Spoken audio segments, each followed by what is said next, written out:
رح نبدأ الآن الجلسة الأولى للمؤتمر، والجلسة بعنوان الإطار الرقابي. بدي أدعو مدير الجلسة السيد فادي فقيه عضو مجلس هيئة الأسواق المالية اللبنانية، وأيضاً الدكتور عبيد الزعابي الرئيس التنفيذي لهيئة الأوراق المالية والسلع دولة الإمارات العربية المتحدة، السيد ستيفن فيشر المدير العام بلاك روك، جو ماكهيل رئيس الشؤون التنظيمية للاتحاد الأوروبي بلومبرج، أندرياس أندريو نائب الرئيس للهيئة القبرصية للأوراق المالية والبورصات، والسيد محمد بن سعيد العبري نائب الرئيس للهيئة العامة لسوق المال في عمان. تفضلوا.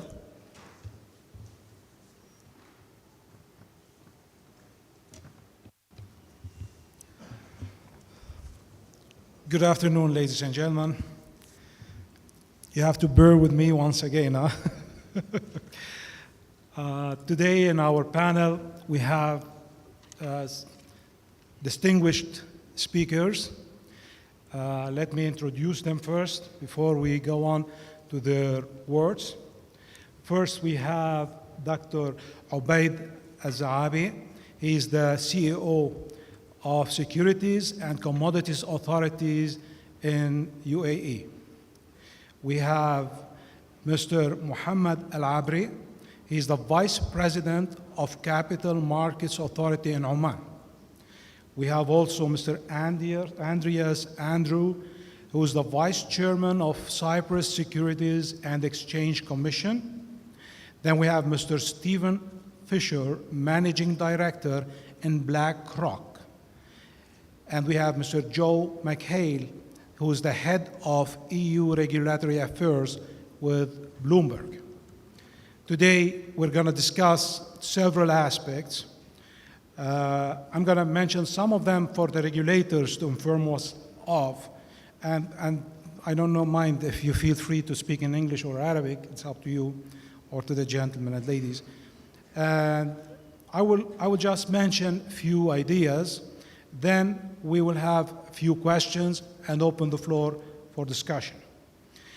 We all ask today, what is the proper level of regulation to enhance capital market development and protection of investors? This could be one question. Another question would be, how can we contain systemic risk, default risk, and market disruption? And then we can go for standards like capital and prudential requirements. And for the gentlemen coming with us from BlackRock and Bloomberg, a question would be for MiFID II, what are the new challenges? And how can we minimize the damage and loss of investors?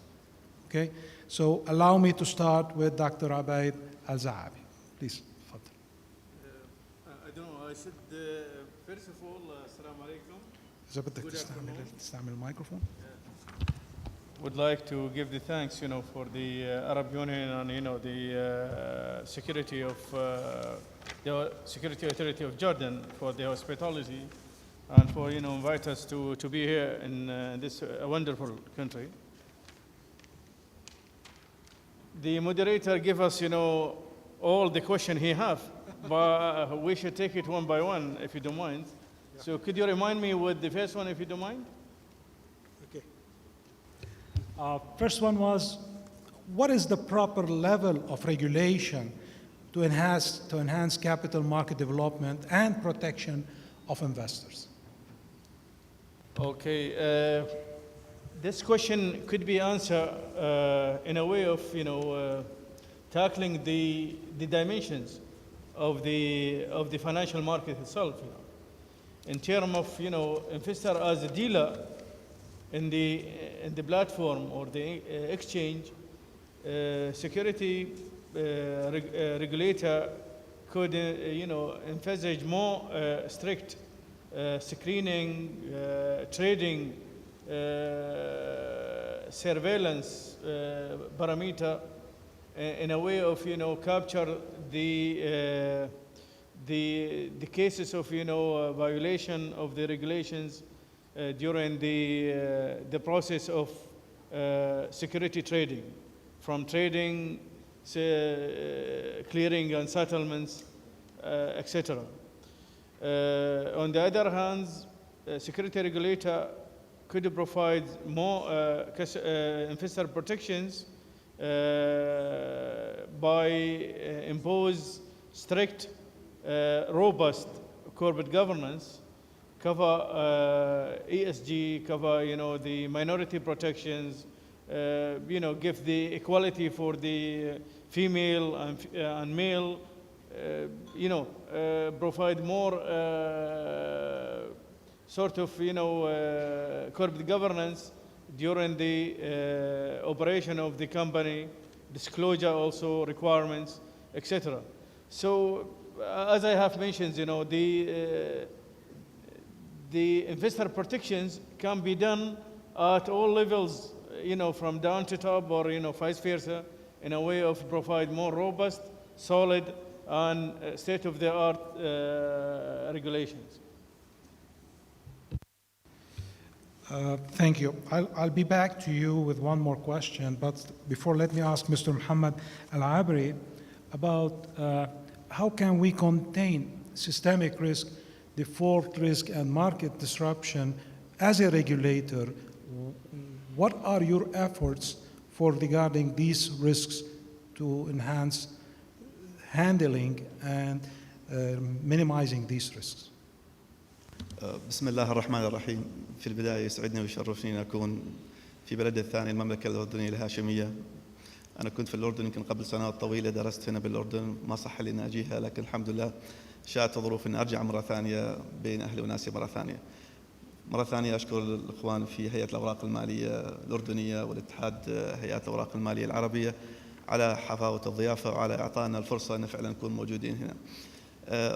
طالما أنه أنا موجود في الأردن، وطالما أنه في كذلك في عندنا ترجمة فورية، راح أخذ المجال أني بتكلم بالعربي، لذلك بجاوب على هذا السؤال إذا كان في إمكانية بيكون بالعربي. طبعا القطاع المالي هو قطاع متكامل، قطاع في مجموعة كثير من العناصر لابد أن تؤخذ بشكل متكامل. القطاع المالي قطاع يتأثر ويؤثر بأمور كثيرة. مهمتنا كجهات رقابية أن نعمل بشكل لصيق مع الجهات المعنية، كذلك من واجبنا ومهمتنا أن نكون نحاول قدر المستطاع أن نوضع قوانين وتشريعات تمنع أي عمليات إضرار بالقطاع المالي بشكل مباشر.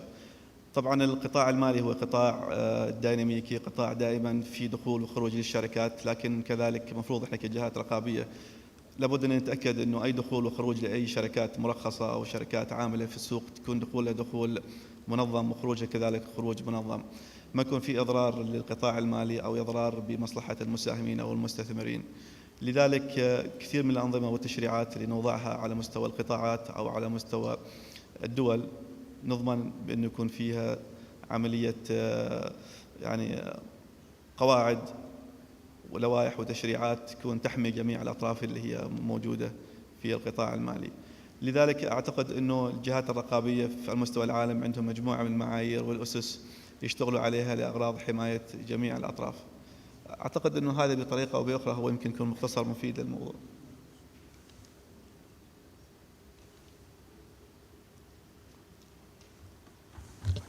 Thank you. Thank you, Mr. Muhammad. I'll go to Mr. Andrew, Vice Chairman of Cyprus Securities. Good to see you again after this long time, Beirut.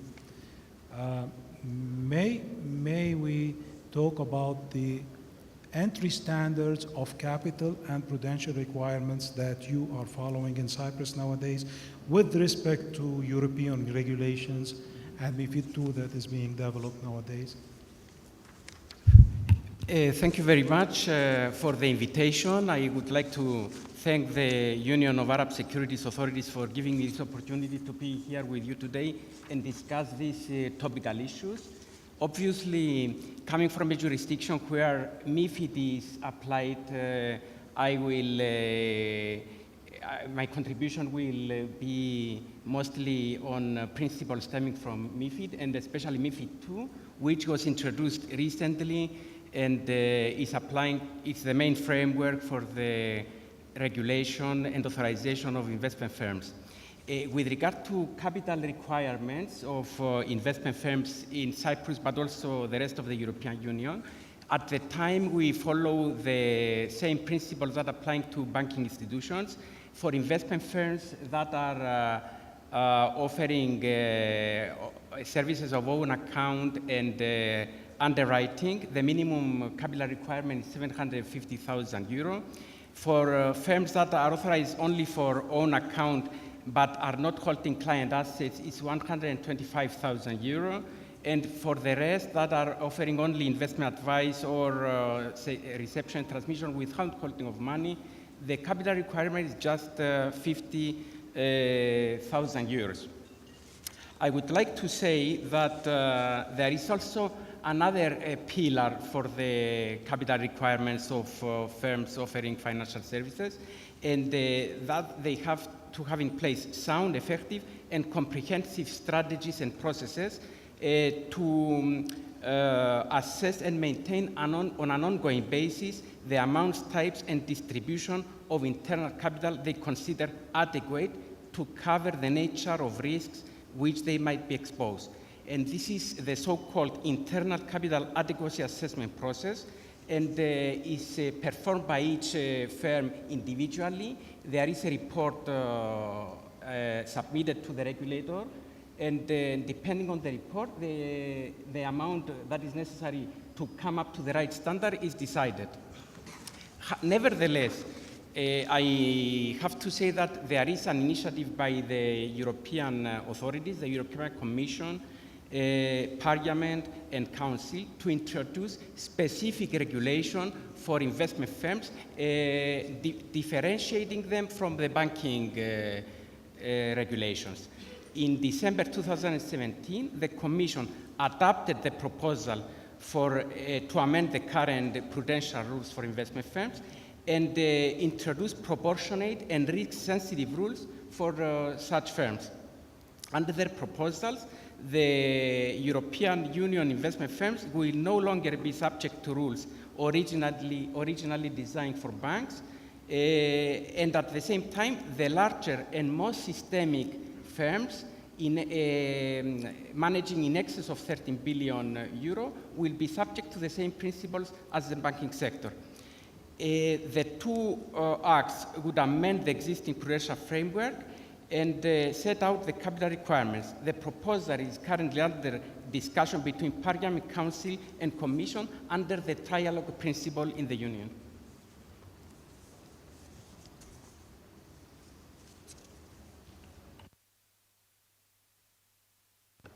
Okay, thank you, Mr. Andreas. May I go to Mr. Stephen Fisher? Under your experience in BlackRock with asset management, may you tell us, please, what are the new challenges to you as asset managers in MiFID II facing nowadays in Europe, and its relationship to our region, Arabian capital markets? Thank you, and many thanks to UASF for the invitation to BlackRock to be at this very prestigious conference today.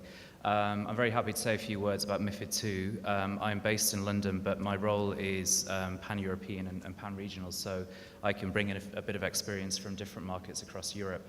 I think, reflecting the view of the asset management community would be one of support for the MiFID II regime.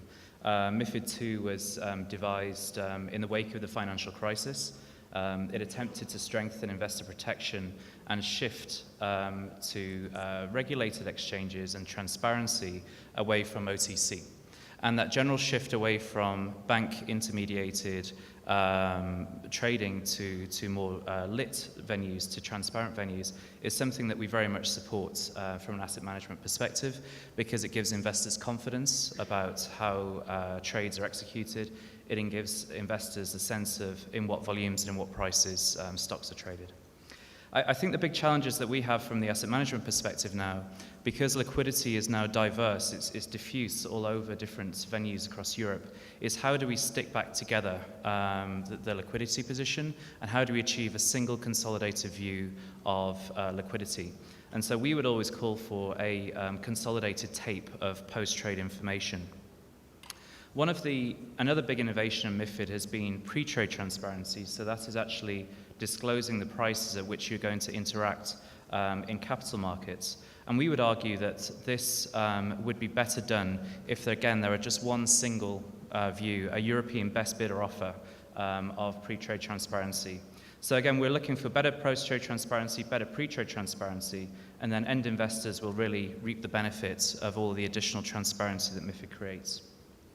One of the big sort of themes that we've been working on within BlackRock is to shift the debate away from thinking about what is good from a business model perspective and thinking about what is good from an end investor perspective.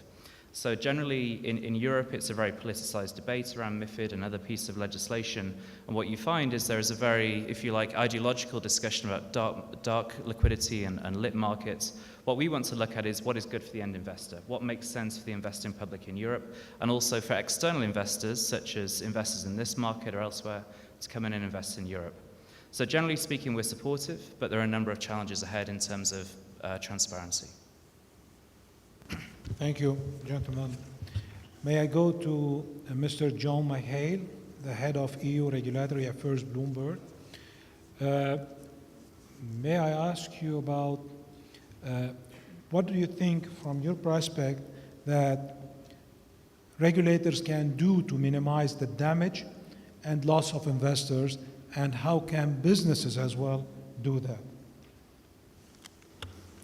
Thank you very much, and let me say first of all what a pleasure it is to be here. I head Bloomberg's EU Regulatory Affairs function in London, but I am actually from Ireland, and you may not know, Ireland is a small green rock in the North Atlantic, but it recently opened and established a new embassy to the Hashemite Kingdom of Jordan to reflect the growing economic and political ties between our two countries. So long may that continue, long may the connections grow stronger and closer.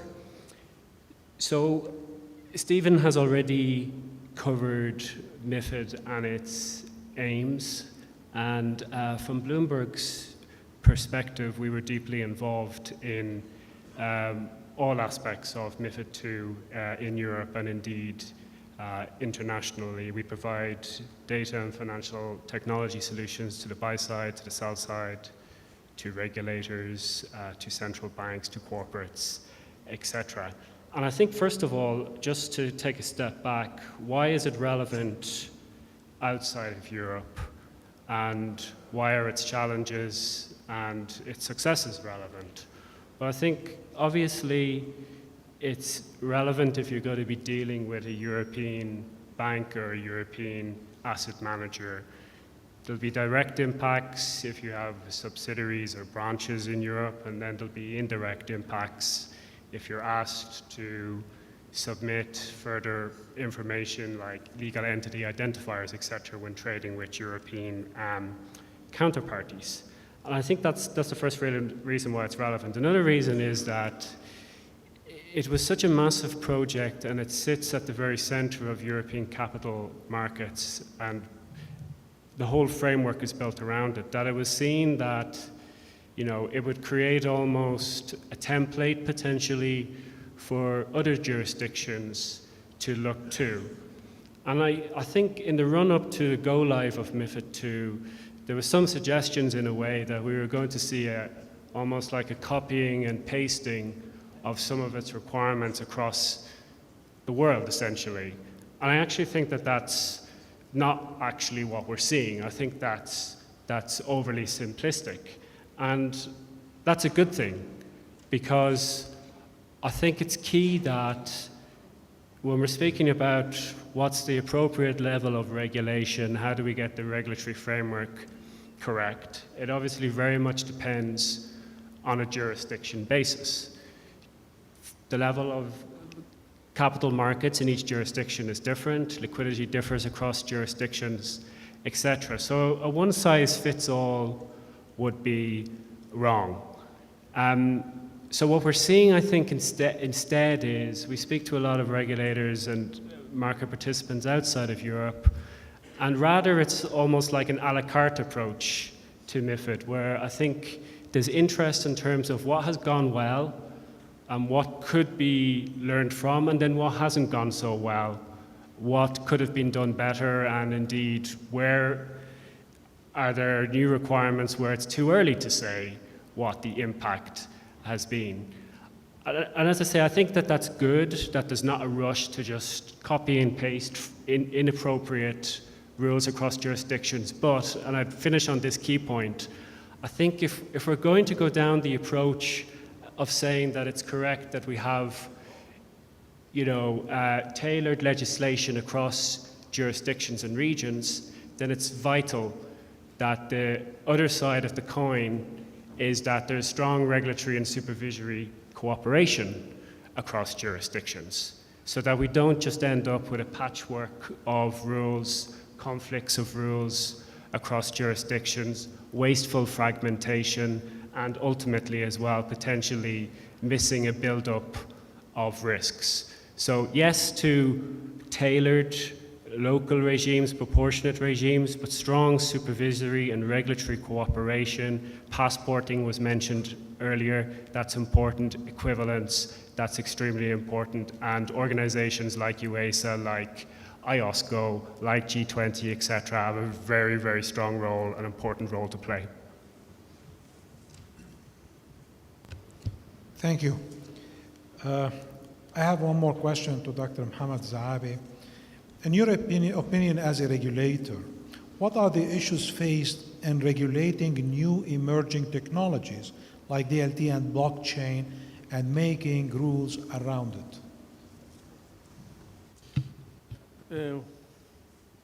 This is very important questions, in fact, because the priority now on the IOSCO agenda, it was the how to tackle the regulating the ICO tokens issuance, etc.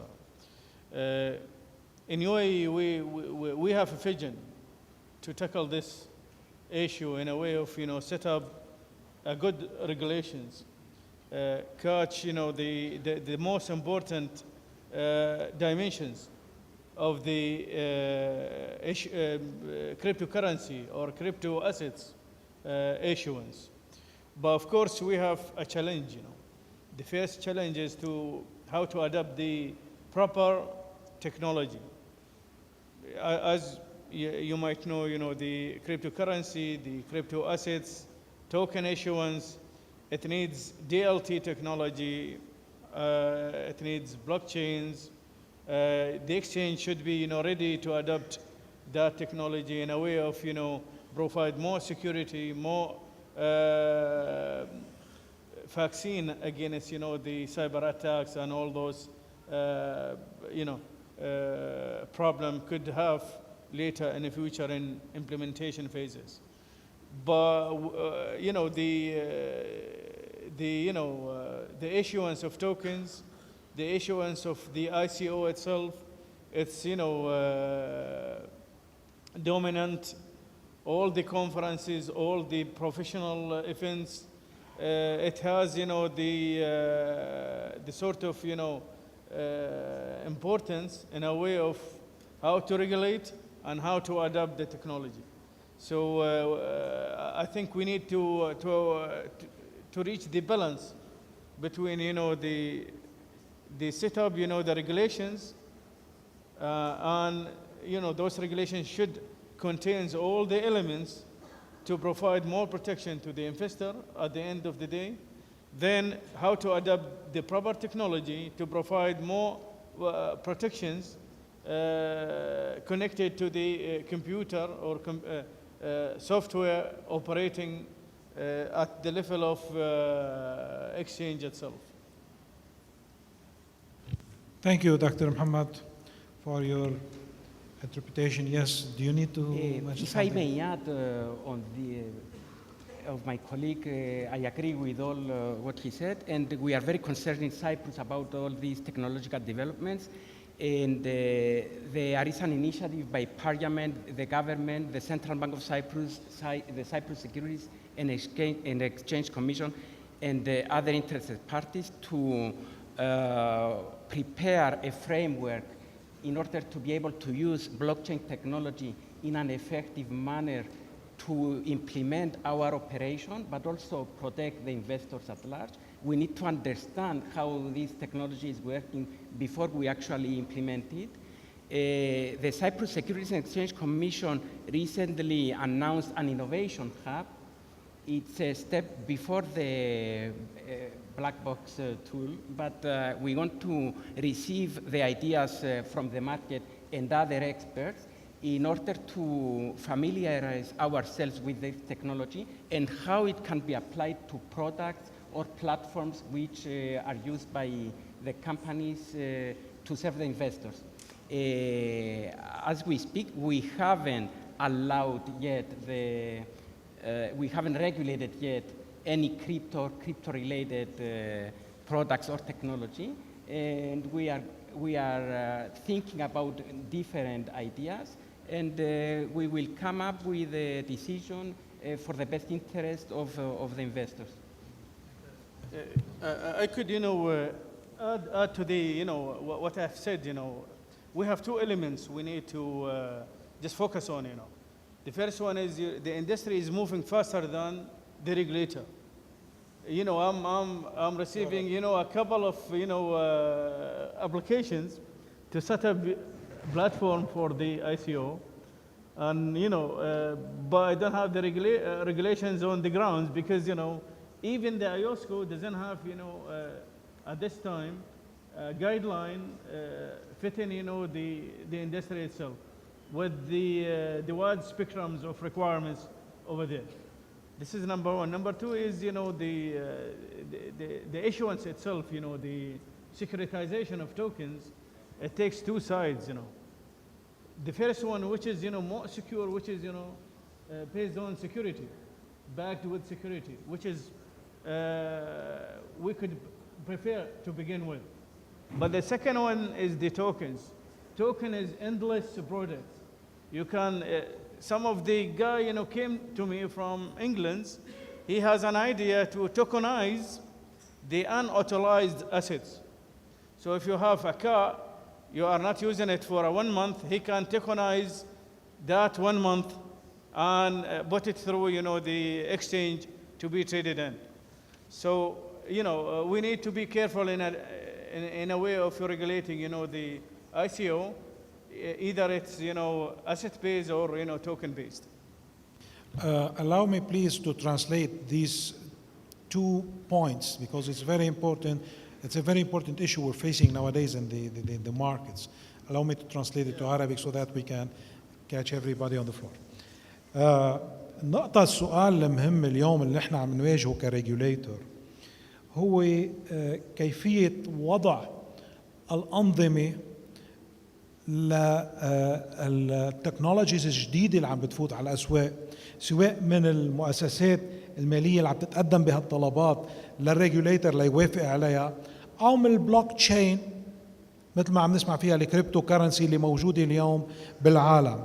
فهم الريجوليتر دايما هو حماية المستثمر مثل ما هو همه تطوير الأسواق. يعني الديفلوبمنت اوف ماركتس تطوير السوق أحد الأهداف الرئيسية عنده يوازيها حماية المستثمر. اللي عم بيقوله الدكتور محمد والأستاذ أندريا هو إنه نحن قبل ما نجي نحط هالأنظمة اللي تنظم وتشرع هالتكنولوجيز الجديدة لازم نفهمها كريجوليتورز، وبس نفهمها نفهم المخاطر اللي موجودة فيها. والدكتور زعابي قال إنه ايوسكو اليوم حاطة معلومات عامة حول تنظيم هذه التكنولوجيز ما نفيتي حتى بالتفاصيل، وهذه نوعا ما من المعضلات اللي عم بتواجهنا كريجوليتورز بالاسواق الاسواق الماليه الحاليه، مش بس بالدول العربيه حتى بالدول العالميه. لكن يبقى دائما هدف نظرة الريجوليتور هو حماية المستثمر. Thank you. Yes. Sorry to interfere again, but I think we can cover the whole conference about talking about technology. Yeah, it's the most, We had, for example, in the past, automated trading and algorithmic trading. Now we have artificial intelligence. And maybe artificial intelligence is in the past, actually. I've been in a conference recently in Athens talking about the prospects for 2019. And there you had Sophia, a robot, who could discuss issues with people using its own intelligence. So we have to, and I agree that we are always behind the market, and we have to develop the processes and to have the financial adequacy to come up and be able to regulate all these developments. Exactly. Thank you, gentlemen. I will pass only a very quick question to each of the gentlemen, and then we'll open the floor to your question. May I ask Mr. Muhammad Al-Abri, and I'll translate it to Arabic. برأيك اليوم كريجوليتر بعمان، إذا عم نحكي بالأسيت مانجمنت بإدارة الموجودات، شو هي الخطوات المطلوبة من هيئات الأسواق المالية العربية إنه تتخذها لحتى تشجع الاستثمار الأجنبي، دخول المستثمر الأجنبي للأسواق العربية؟ المستثمر الأجنبي أو حتى المستثمر المحلي يريد وضوح في القوانين والتشريعات، يريد كذلك وضوح في الرؤية، يريد دخول سهل وخروج له للأسواق المالية بشكل خاص.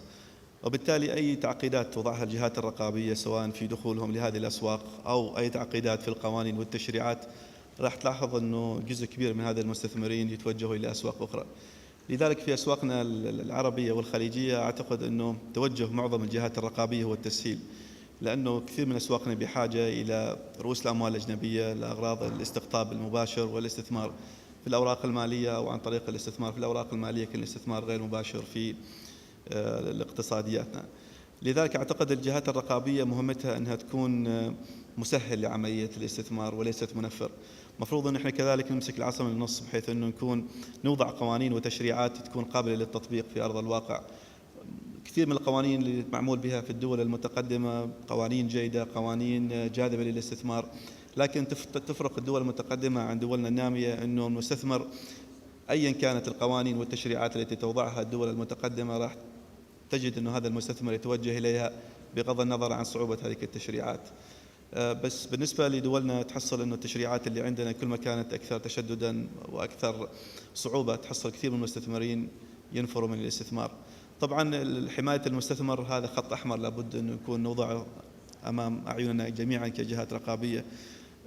أي سوق لا يمكن أن يقوم له قائم إذا كان المستثمرين عندهم تخوف أو عندهم شك أن استثماراتهم أو أصولهم ممكن أنها تمس بأي طريقة كانت.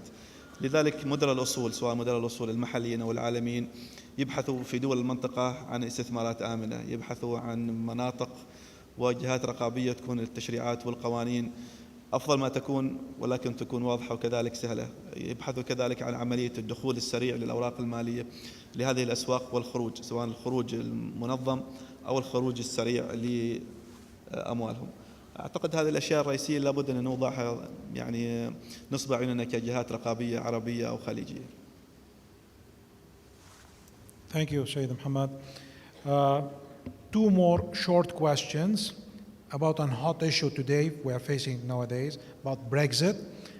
I will direct these questions to Mr. Stephen Fisher first and then to Mr. Joe McHale. The question is, what are the practical steps that might market participants take in the event of Brexit? Thank you. It's a very good question. Wherever I go in the world right now, the question around Brexit follows me by virtue of my nationality, so it's great to be consistent. I'll try to answer as best I can. Today is a very important day in the whole process of Brexit. There'll be a number of votes tonight in the House of Commons where the members of the Parliament in the UK will finally decide what it is they don't agree with and what it is they do agree with. So over a number of weeks now, there have been a series of votes, and each time they've rejected the deal that the government has put forward, but today actually the Parliament will decide, or at least in the next 2 days, what it is it does want, and then we can move forward. And it's only then can we actually understand what Brexit will mean. So the date that was set for Brexit, that is the date of the UK's formal departure from the European Union, would have been this Friday. It's not going to be this Friday, and so we've come right up against the timetable to try to figure out what actually does the UK Parliament want. So democracy is messy, democracy is complicated, and it means that we have to spend a lot of money getting ready for lots of different scenarios that Brexit could be. But to answer your question, which was a very good question, in terms of how can we prepare, how will financial markets change? Let's assume that the UK does leave the EU.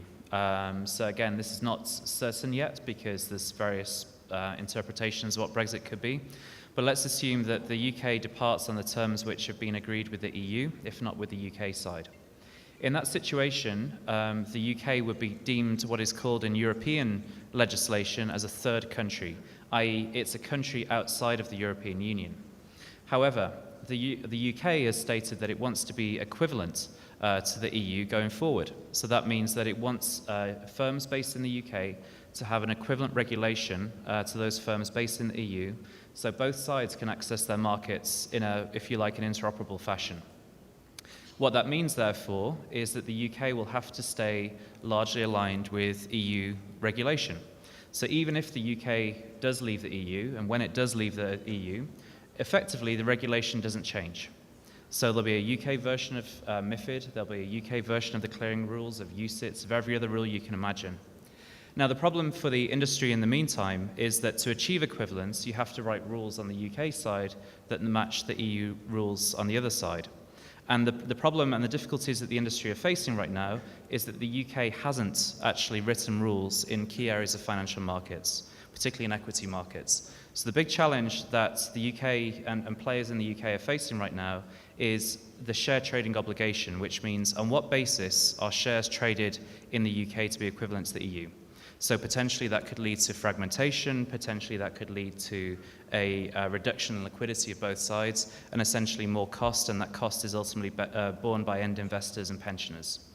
So to hedge yourself against this sort of market fragmentation, many global firms have developed regulatory entities and have actually put different amounts of substance, people, regulatory activities, into entities on EU27. So in other words, the global model is fragmented, the pan-European model is fragmented. You now need to have a UK hub to access global capital markets, and you now need an EU hub, and effectively it fragments liquidity. Thank you very much.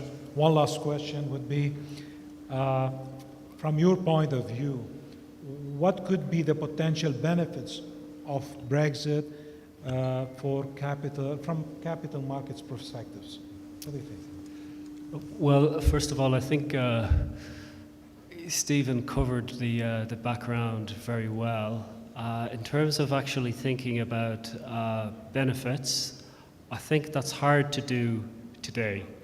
Now, potentially in the medium or longer term, but certainly I don't think today. In the short term, there's lots of cost. There's an opportunity cost also in terms of the focus on this.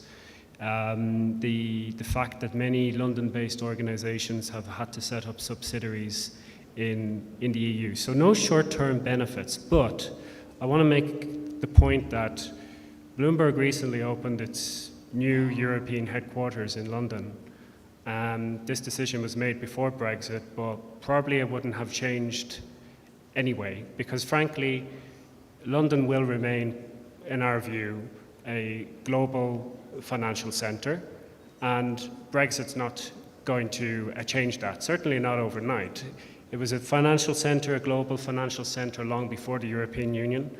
It has many strengths, such as its legal system, the use of English language, English law, the educational system, and the sheer sort of cultural power as well of London. To Stephen's point on the regulatory framework, I think, you know, that's true as well, and I agree with it. I think one of the points that's sometimes missed is that the United Kingdom was the architect in many respects in Europe of some of the reforms like MiFID. It was largely pushed by the FCA in London, and the Bank of England largely pushed some of the big prudential reforms like making derivatives markets safer as well. So we would expect that to continue after Brexit as well, that the UK continues to play a global and leading role in financial markets. But I'll end on this point. I think what's potentially more interesting and what's more in question is what is the route that European financial market legislation takes after Brexit without the United Kingdom sitting at the table pushing for open, transparent markets. We would hope that the EU continues to be open and outward-looking, and we would hope that it would not, give in to some of the voices that you hear sometimes within Europe about closing its borders to outward investment. Thank you very much, gentlemen. And now we'll open the floor for any questions you have. Yes. Please wait till the microphone is there so that we can hear you. Yes. It's not working. Thank you. First, I would like to agree with the panel that it's very much important to understand the new techniques in digitization and to regulate them before applying them. This is very much important, but I believe we are always mixing up between blockchain and cryptocurrency.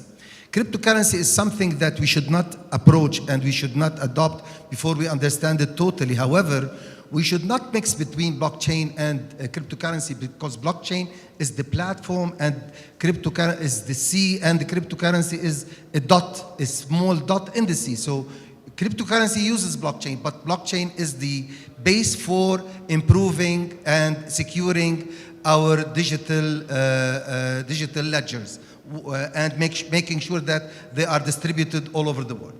This is one thing. And for the second comment I have, that in order to make sure that investors are able to get in any new market, first of all, we need to make sure that accountability is there. So if someone wanted to sue someone, he or she will be able to reach his right or her right in a convenient way and in a fair way.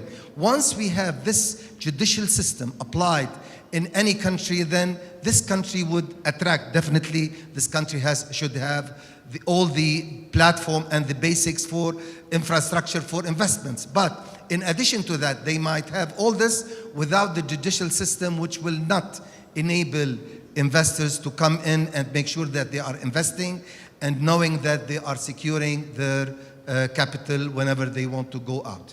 Thank you. May you introduce yourself, please?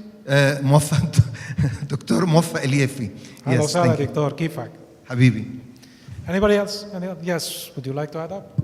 If I may just comment on what the gentleman just said, it is true that there is some sort of contamination of cryptos with blockchain, and it is also true that we can use blockchain to enhance our ability to regulate the markets.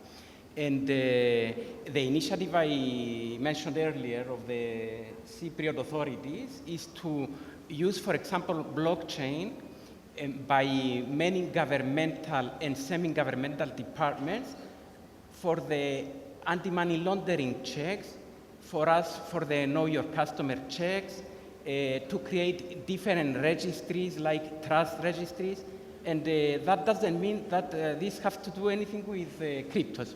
And it is true that blockchain technology can be used to enhance the operation of the different departments and the ability to supervise or better our supervisory entities. In addition to that, and because we are in the process of we are thinking about the different products that want to be regulated, we have various meetings, many meetings, with people coming from abroad, but also from Cyprus, proposing different things. And we haven't yet, we are not yet sure that we can perform effective anti-money laundering with regard to such products. And Yes, this is you're right. maybe the main reason we haven't decided to regulate it yet. And also another thing, as regulators, we are conservative, and we take our time to come up with decisions. You're right, yes. Any other question? Yes, sir. Please, can you introduce yourself? Assalamu alaikum. I'm Dr. Amjad Dawood.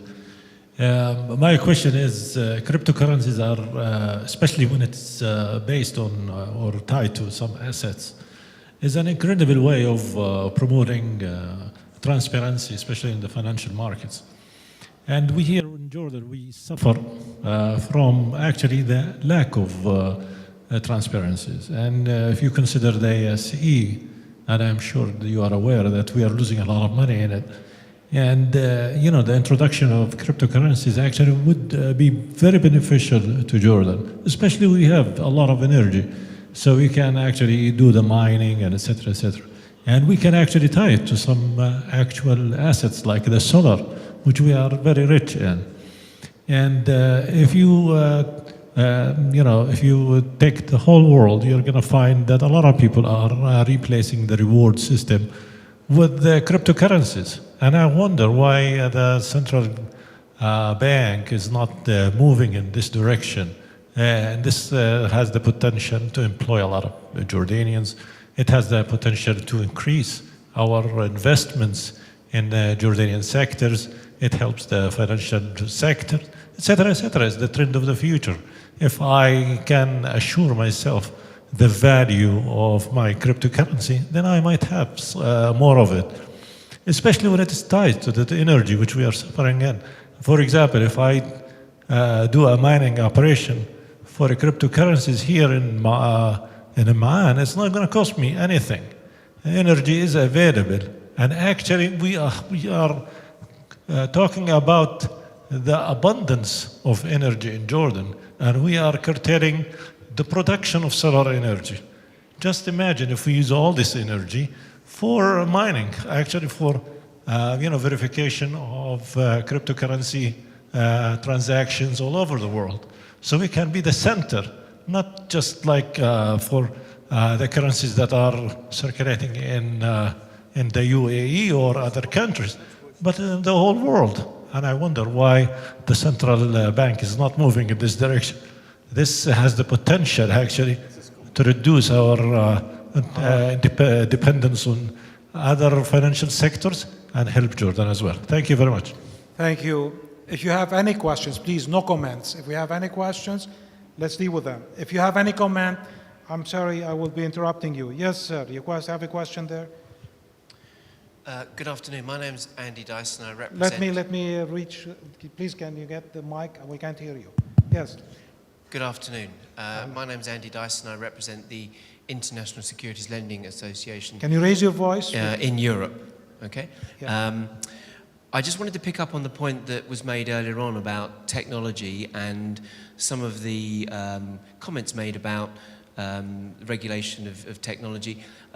I just wonder if the panel would like to comment on the fact that technology itself, certainly in our markets, is potentially about to bring huge benefits in terms of standardization. So things like the development of common domain model, which effectively codify the way that we all talk to each other, can eliminate settlement breaks, can create huge efficiencies. And I think as you look to develop markets, certainly where you haven't got the legacy of many of the large infrastructure markets that we see in Europe, there's great opportunities within the technology space. And I was a bit concerned that people were feeling it was a space that people didn't want to go to. And I would stress very strongly, and I think Stephen would confirm that, development of these types of efficient technologies are very much the way to go and will benefit the markets more broadly. Joe, you want to deal? Yes. Yeah, not surprisingly, from Bloomberg's perspective as a data and technology company, I find myself in almost complete agreement with you. Yes, there are some risks that have to be managed, but it's important, and the point was made earlier about the contamination, it's important that any rules or principles that are developed are done so in a proportionate way. The opportunity is massive. It's the thing I get most excited about in all of the work that Bloomberg is undertaking. How artificial intelligence and machine learning essentially can be applied. We're sitting on so much data in the economy that's not been put to use, alternative data. If you consider like data, for example, on the course of potentially a hurricane or tropical storm, or the course of, or the amount of cars in a car park of a supermarket, all of this kind of data can be essentially interpreted by applying artificial intelligence, machine learning to give us new insights and to better prepare for risks as well. Now, I do take the point that there needs to be correct implementation, there needs to be appropriate legislation, but we have to make sure that that's done in a proportionate way, and we don't end up, stifling the development of these markets. Because at the end of the day, a lot of the risks, while some of the technology is new, a lot of the risks are not new. They're up risks, they're operational risks, right? And of course, we've been dealing with operational risks for a very, very long time. You want to add something? That would be our last comment, because we have exceeded our time. Yeah, Yes, please. thank you. As a whole, we'll get all the subject in one pool, We are not talking about the technology and the technology developments. Either, the blockchains, the distributor ledger technology, this technology, it's old. It's not new technology, and it's there. It serves the purpose, and it does, a fantastic job, Artificial intelligence and so on, it's a fantastic. We are not talking about this. We are, as a regulator, the main focus is how to tackle, the ecosystem of issuance, tokens, or, crypto assets as a counterfeit of, a value of assets to be traded and exchanged. Also, bear it in your minds, we are not talking about the means of exchange, the currency itself. We cannot decide Ethernet, for an instance, it's a replacement of dinar. This is, central banks can decide this. You get my points? So our focus is how to capture, the regulatory framework, which is, regulate, the ecosystem of the issuance of crypto assets, right? We have to conclude our panel. We have exceeded the time allowed to us. Allow me to thank our speakers for their contribution. Thank you, gentlemen, and thank you for listening and being with us. Thank you.